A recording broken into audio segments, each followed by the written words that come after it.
Myanmar থেকে পালিয়ে এসে বাংলাদেশে আশ্রয় নেয় ১৩৪ বিজিবি ও সেনা সদস্যকে হস্তান্তর করেছে বাংলাদেশ।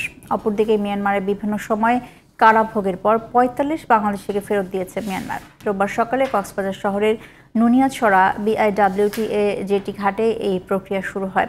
এ সময় উপস্থিত ছিলেন উভয় দেশের সংশ্লিষ্টরা।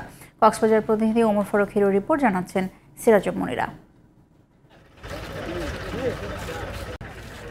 সকাল ৭টার দিকে বিজিবির নিরাপত্তায় ৪টি বাসে করে বিআইডব্লিউটিএ ঘাটে নিয়ে আসা হয় ১৩৪ বিজিবি সেনাকে। এ সময় পুলিশ, বিজিবি, কোস্টগার্ডের মাধ্যমে এলাকায় জোরদার করা হয় নিরাপত্তা।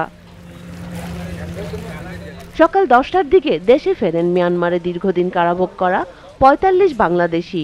মিয়ানমারের জলসীমায় থাকা মিয়ানমার নৌবাহিনীর জাহাজ থেকে বাংলাদেশি জাহাজ কর্ণফুলী ট্যাগে করে তাদের ফিরিয়ে আনা হয়। 11 মাস পর্যন্ত মায়ানমার জেলখানায় ছিলাম। 11 মাস পরে আমাদেরকে এখানে দেশে ফেরত দিয়ে দিচ্ছে। অনেক ভালো লাগছে ভাই, অনেক শুধু এই দিনটার অপেক্ষায় ছিলাম ভাই। 11 মাস পর আসছে দেশে। ওষুধপাতি কিছু দেয় না এখানে, মায়ের অভিশাপ। দেশে ফিরে ইনশাল্লাহ অনেক ভালো লাগতেছে, কিন্তু ওখানে খুবই কষ্টে ছিলাম আমরা।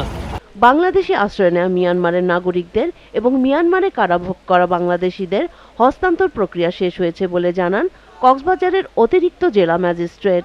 মায়ানমার বিভিন্ন কারাগারে যে বাংলাদেশের আটক ছিল কয়েকজন, তারা আসছেন আজকে সকালে। আসছে তাদেরকে আমরা রাত্রে তারা খবর দিয়েছে, আমরা তাদেরকে ব্যবস্থা করেছি। তারা ইতিমধ্যে খবরে কাজ চলছে।